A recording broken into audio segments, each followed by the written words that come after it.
Hello everyone. So welcome back to my channel. और अगर आपने मेरे चैनल को सब्सक्राइब नहीं किया है तो कर लीजिए।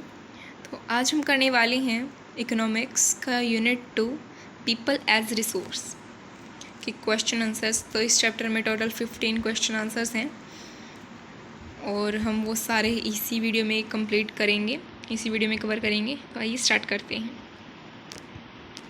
क्वेश्चन 1 है, what do you understand by people as a resource.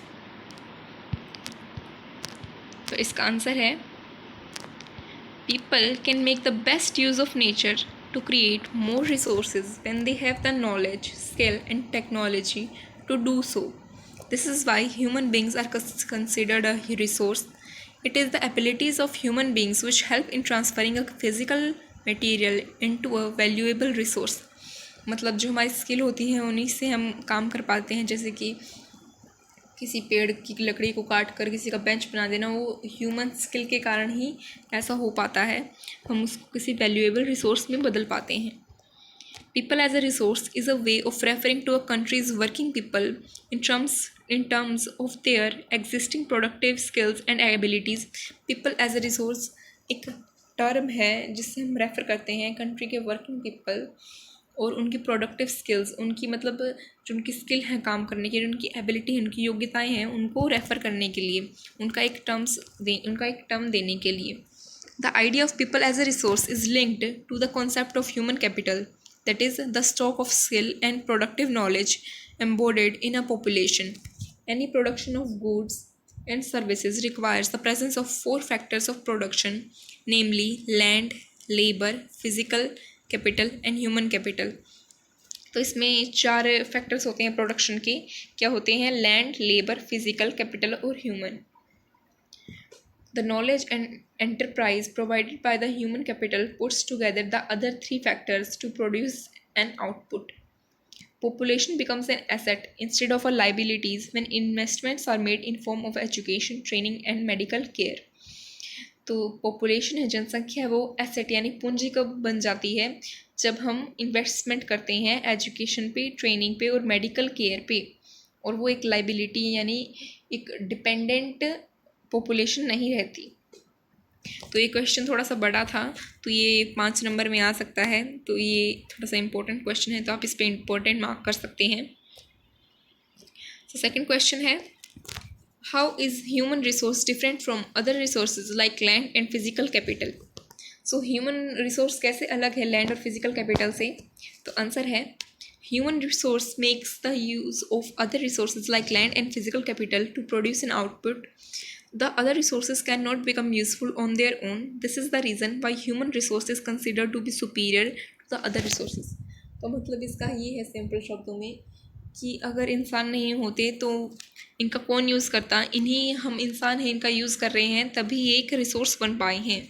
तो human resource he considered superior, तो उनको ही सबसे ऊंचा दर्जे का उनको संसाधन माना जाता है। क्वेश्चन 3 है, what is the role of education in human capital formation. Education का रोल क्या है ह्यूमन कैपिटल फॉर्मेशन में? सो आंसर देखिए, human capital refers to the stock of skill and productive knowledge embodied in a population. Proper education and training enable the formation of human capital. An educated population is an asset, a resource. In contrast to the uneducated and untrained, educated individual make efficient use of available resources and opportunities. Education and skill are major determinants of earning any individual in the market. Education enhances the quantity and quality of individual productivity, which in turn adds to the growth of economy. Aware of the benefits of education, educated persons help in its perpetuation. The advantages of an educated population spread to even those who themselves are not educated. Hence, educated people benefit the society as a whole. Thus, education plays the role of a catalyst in transforming a human being into positive asset and a precious national resource. मतलब simple ये है इसका कि education हमारी life में इतनी ज़रूरी है, तो उससे ही हमारी जो क्वांटिटी है वो इन्हेंस, क्वांटिटी और क्वालिटी दोनों ही इन्हेंस होती हैं। और एक तरफ जो अनएजुकेटेड पॉपुलेशन है वो हमें इतना एक एसेट नहीं बन पाती है, वो एक लाइबिलिटी बनकर रह जाती है। लेकिन जो एजुकेटेड पॉपुलेशन है उनके पास स्किल भी होते हैं, जो एजुकेशन है और स्किल है वो कोरिलेटेड है एक दूसरे से। और education play in role of a catalyst यानी उभारने वाला, जो इसको निखारता है, ट्रांसफॉर्मिंग अ ह्यूमन, जो बहुत ही मेजर रोल प्ले करता है वो किस में, ह्यूमन बीइंग को एक पॉजिटिव, एक सकारात्मक पूंजी बनाने में। सो क्वेश्चन 4 है, what is the role of health in human capital formation. तो हमें हेल्थ का क्या रोल है ह्यूमन कैपिटल फॉर्मेशन में वो बताना है। सो इसका आंसर है, human capital refers to the stock of skill and productive knowledge embodied in a population. This skill and productive knowledge is provided with the help of proper education and training.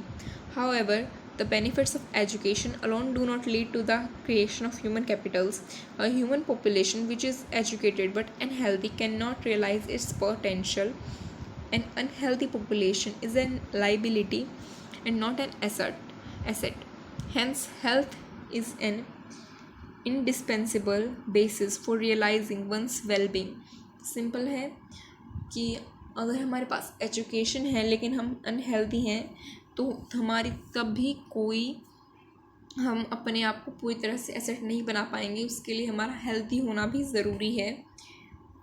तो health का हमारे ऊपर बहुत ही human capital formation में बड़ा ही प्रभाव है, जो हमें एसेट बनाने की ओर लेके जाता है, ना कि एक लाइबिलिटी। So fifth question है, what part does health play in the individual's working life? तो health का क्या रोल है हमें बताना है। तो इसका आंसर है, the health of an individual helps him to realize his potential and also gives him the ability to find illness. An unhealthy individual is a liability to his place of work. The health of a person is directly related to his efficiency. As compared to an unhealthy individual, a healthy person can work more efficiently with greater productivity.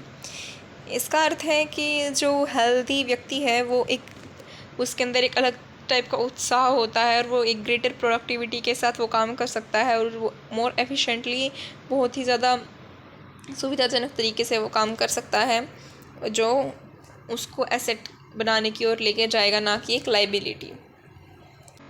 Question 6 है, what are the various activities undertaken in the primary sector, secondary sector and the tertiary sector?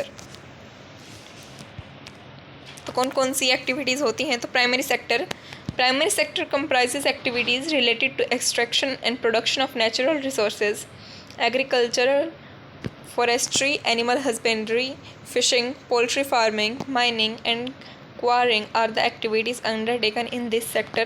तो primary sector में ये होती हैं। अब आती है बारी सेकेंडरी सेक्टर की। Secondary sector comprises activity related to the processing of natural resources. Manufacturing is included in this sector. And third is tertiary sector. So tertiary sector comprises activities that provide support to the primary and secondary sector through various services: trade, transport, communication, banking, education, health, tourism, insurance, etc. are example of tertiary activities.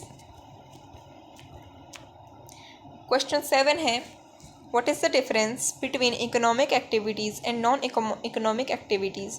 तो हमें बताना है economic activities और non economic activities, इसमें difference बताना है। So activities that add value to the national income are called economic activities. जो हमारी जो नेशनल इनकम है उसमें जो ऐड वैल्यू, मतलब उसमें और भी ज़्यादा पैसे हैं वो ऐड करती हैं, उन कहते हैं इकोनॉमिक एक्टिविटीज़, जो हमारी जीडीपी बढ़ाने में मदद करती हैं। These have two parts: market activities, production for pay or profit, and non-market activities, production for self-consumption. Non-economic activities are the ones that do not add to the social national income. For example, an individual performing domestic chores. तो मतलब है कि economic activities वो होती हैं जो national income में value add करती हैं, और नॉन इकोनॉमिक वो होती हैं जो वैल्यू ऐड नहीं करती, जैसे कि हाउस वाइफ्स होती हैं, वो घर के काम करती हैं, तो वो नेशनल इनकम में जो उनकी जीडीपी है उनको बढ़ाने में सहायता नहीं देती हैं।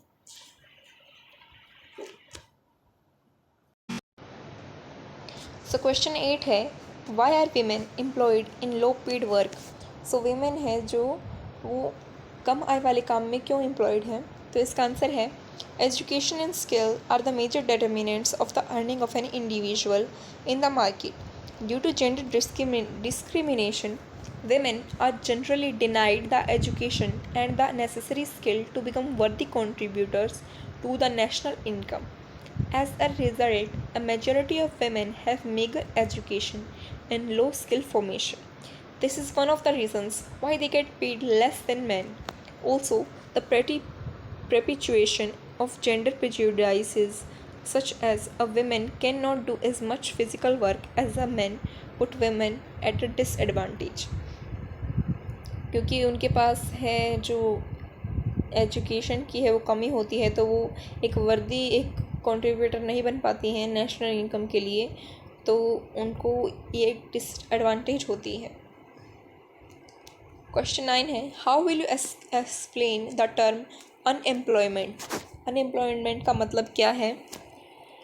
आंसर है, unemployment is a situation in which people who are able and willing to work at the going wages cannot find jobs. An individual is termed as unemployed if he or she is a part of the workplace of a country and is capable and willing to the work for payment but is unable to do so. तो unemployment जब होती है जब हम चाहते हैं काम करना लेकिन हमें मिल नहीं पा रहा है। एक इंसान को हम तब अनएम्प्लॉयड कह सकते हैं जब वो एक वर्क फोर्स का पार्ट है कंट्री का और कैपेबल है वो किसी भी चीज़ को करने के लिए, लेकिन फिर भी वो नहीं कर रहा है, तो वो एक अनएम्प्लॉयड इंसान है। अब देखिए जैसे कि जो छोटे छोटे बच्चे हैं वो काम करना भी चाहते हैं लेकिन वो नहीं कर रहे हैं, तो इनका मतलब ये नहीं है कि वो अनएम्प्लॉयमेंट है, उसकी भी एक एज होती है, एज लिमिट होती है, तो मतलब वो वर्क फोर्स में नहीं माने जाएंगे अभी, तो इसलिए वो काम नहीं कर सकते। क्वेश्चन 10 है, what is the difference between disguised unemployment and seasonal unemployment. तो इनका बीच का डिफरेंस बताना है। सो इसका आंसर है, disguised unemployment. It is a situation in which an individual appears to be employed but he does not add to the productivity. That is, the productivity would remain the same even in his absence. मतलब कोई इंसान हमें लग तो रहा है कि employed है लेकिन वो असलियत में एम्प्लॉयड नहीं है, तो जो प्रोडक्टिविटी है, जो उत्पाद है, वो उतना ही होगा जितना उसकी अब्सेंस में था। जैसे कि एग्जांपल है इसका, when a work that requires only 3 individuals for its completion is being done by 5 persons, the 2 additional persons are disguised unemployed. मतलब अगर मान ली हम किसी दुकान पर काम कर रहे हैं, उसमें सिर्फ 3 ही लोगों की ज़रूरत है लेकिन वहाँ पे 5 पर्सन्स काम कर रहे हैं, तो अब ये तो है नहीं कि अगर वो 2 लोग हट जाएंगे तो उनकी जो प्रोडक्टिविटी है, फिर उनकी जो ख़रीदारी उसमें कमी आ जाएगी, या फिर जब वो 2 लोग आ जाएंगे तो लोग कस्टमर ज़्यादा आने लगेंगे, ख़रीदारी तो तब भी उनकी उतनी ही होगी, लेकिन वो काम तो कर नहीं रहे हैं लेकिन उनका कोई प्रोडक्टिविटी में हिस्सा तो हुआ नहीं, तो वो अनएम्प्लॉयड हैं। डिस्गाइज्ड अनएम्प्लॉयमेंट इसको कहते हैं। और सीजनल अनएम्प्लॉयमेंट है, it is a situation in which an individual is not able to find a job during certain months of the year. मतलब वो कुछ महीनों के लिए काम नहीं कर सकता, मतलब वो जॉब नहीं मिल पा रही है उसे। जैसे कि अब खेतों में लोग जैसे कि जीरी लगाते हैं, तो वहाँ पर कुछ महीने तो जैसे कि फसल उगाते हैं, तो वहाँ पे कुछ महीने तो लोग काम करते हैं, लेकिन जो साल के बाकी दिन हैं, बाकी महीने हैं, उनमें उनको काम नहीं मिल पाता है। जैसे कि एग्जांपल है, agricultural labour finds work only during the business busy seasons, that is sowing, harvesting, weeding, threshing. This is because of the seasonal character of agriculture in India. तो ये बात मैंने आपको बताई थी। क्वेश्चन 11 है, why are educated unemployed a peculiar problem of India. तो मतलब जो एजुकेटेड अनएम्प्लॉयड है वो बहुत बड़ी प्रॉब्लम क्यों है इंडिया की। तो इसका आंसर है, if disguised unemployment कैरेक्टराइजेज rural India, educated unemployment is a peculiar problem of urban India. This is the situation wherein a number of youth with matriculation, graduation, and post-graduation degrees are not able to find suitable jobs. The education system is such that even after about 18 years of education, a person can well be termed as unskilled. What this does is a large number of unskilled educated youth get churned out of educational institution year after year, but only a fraction of them are able to find suitable jobs. Among the remaining, some remain unemployed, while others get employed in activities that seem inadequate as per their potential. This in turn lead to the wastage of huge amount of resources that is that had been spent on educating them. Question 12 है, in which field do you think India can build the maximum employment opportunities? तो answer है, employ among the three sectors, India should look to build the maximum employment opportunities in the manufacturing and service sectors. The agricultural sector is already overburdened by manpower that is disguised unemployment. So it is the small scale manufacturing units and the service industry like travel and tourism, health, education, communication, etc. that needs to be encouraged and facilitated to generate employment.